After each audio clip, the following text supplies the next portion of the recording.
पूरा का पूरा समय हम लोग इसी तरह से बिताते चले जा रहे।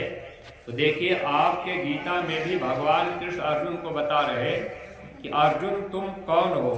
तो आपके गीता में लिखा है, भगवान के तुम अंश हो, बतला रही गीता तुझे,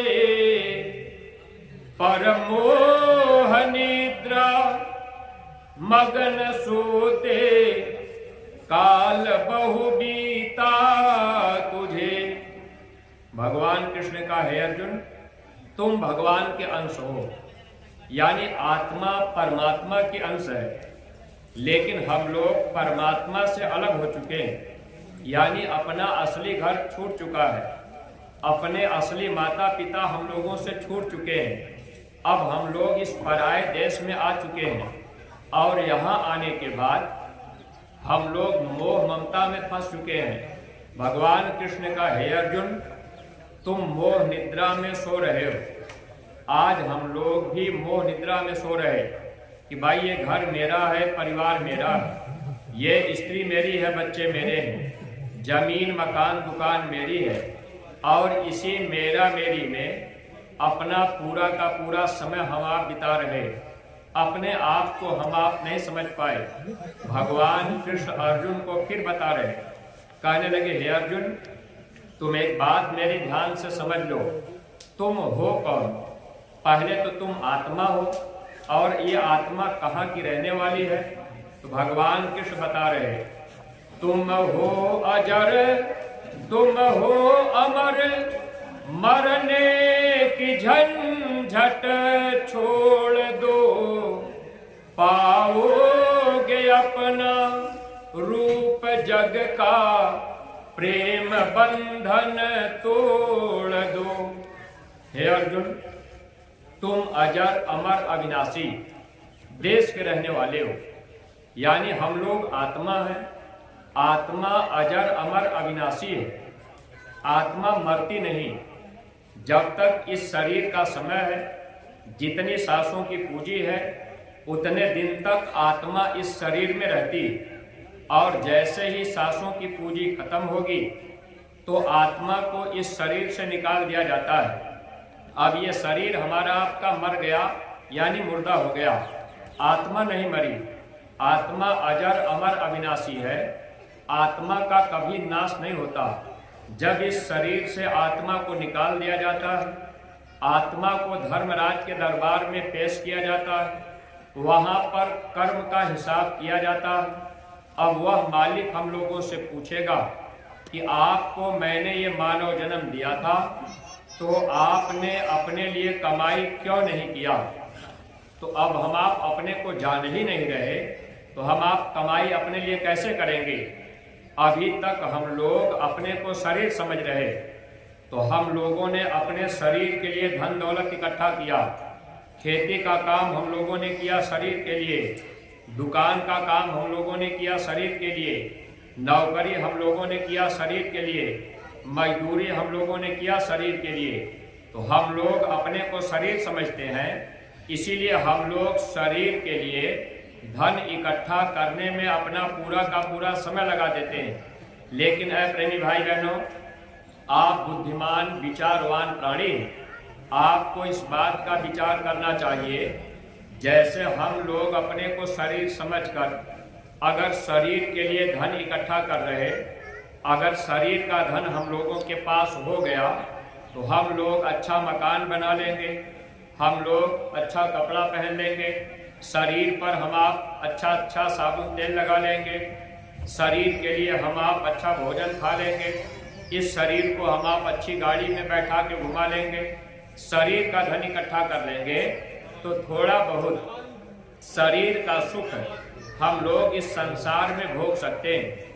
अगर हम लोग आत्मा के लिए धन इकट्ठा नहीं कर पाए तो आत्मा को भी तो दुख उठाना पड़ेगा, और हम लोग आत्मा है, आत्मा अजर अमर अविनाशी है। जब इस मानव जीवन में महात्मा मिलते हैं तो महात्मा हम लोगों को सुख देना चाहते हैं, महात्मा आत्मा को सुख देना चाहते हैं।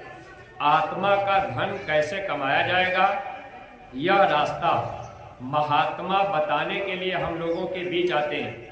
अगर हम लोग अपने को आत्मा समझ लें, अगर हम लोग आत्मा के लिए धन कमा लें, तब तो हम लोग हमेशा के लिए सुखी और आज़ाद हो जाएंगे।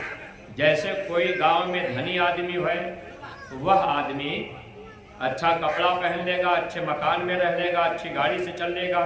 ठंडी लगेगी तो वह आदमी कंबल रजाई ओढ़ लेगा, अच्छा से अच्छा स्वेटर पहन लेगा, गर्म कपड़े खरीद लेगा। अगर गरीब आदमी है, ठंडी लग रही है, टूटी झोपड़ी है, पहनने के लिए कपड़ा नहीं है, तो बेचारा दुख में अपना जीवन बिताएगा, रोते रोते जीवन बिताएगा। ठीक उसी तरह से अगर मानव जीवन को पाकर हम लोग आत्मा के लिए धन अगर नहीं कमा पाए, तो यह आत्मा रोती रहेगी, आत्मा मरेगी नहीं, लेकिन आत्मा फिर कहाँ जाएगी। तो हमारे गुरु महाराज सत्संग में ये बात सुनाया करते थे।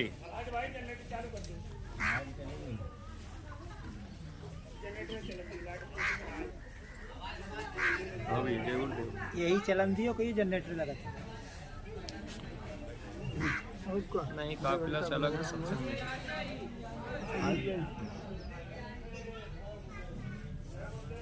ठीक है, फिर बाद में शाम को जय।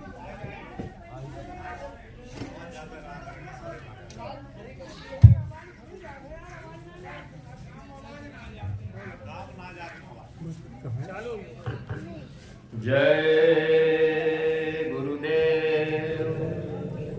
प्रेमी भाई बहनों, आप जितने भी लोग मनुष्य शरीर में हैं, हम एक बात आपसे पूछ रहे, आप लोग विचार करके बताइएगा। आपका बच्चा, ठंडी का मौसम है, आपका बच्चा ठंडी में बिना कपड़ा पहने अगर ठंडी में तकलीफ उठा रहा, बच्चा रो रहा, तो आप क्या करेंगे? आप अपने बच्चे को सुख देने की कोशिश करेंगे कि हमारे बच्चे के पास अच्छा कपड़ा हो जाए, हमारे बच्चे के रहने के लिए मकान हो जाए, हमारे बच्चे को खाने के लिए अच्छा भोजन मिले। हर माता पिता अपने बच्चे को सुख देना चाहते हैं, लेकिन हम लोग अपना बच्चा किसको मानते हैं? जब हम लोगों के घर परिवार में कोई बेटी बेटा बनकर कोई जीवात्मा जन्म ले लेती, जो आत्मा कुत्ता सुअर बिल्ली घोड़ा गधा बनकर भटक रही, वही आत्मा अगर हम लोगों के घर में बेटी बेटा बनकर के जन्म ले लेती है, तब हम लोग चाहते हैं कि हमारा बेटा सुख और आराम से रहे।